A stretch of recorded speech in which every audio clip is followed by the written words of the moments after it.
এই যে তাদের মা বাবারা এখানে থাকে, আর এখানে আমার চিঙ্কু মিঙ্কু পাখিবাবু থাকে। আজকে তাদের পাখিবাবুর সাথে একটু দেখা করাবো। যাও, পাখিবাবুদের সাথে একটু মিট করো, যাও যাও, ওদের সাথে একটু খেলাধুলা করো। দেখি তারা আর কি রিয়াকশন দেয়। আমার চিঙ্কু মিঙ্কু,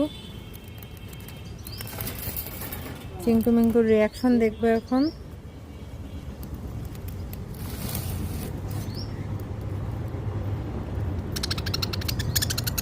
ওই যে আমার চিঙ্কু মিঙ্কু কাউকে সহ্যই করতে পারে না। দেখবেন চিঙ্কু মিঙ্কু ঝগড়া করবে। এই ঝগড়া করো না, চিঙ্কু মিঙ্কু সহ্যই করতে পারে না কাউরে।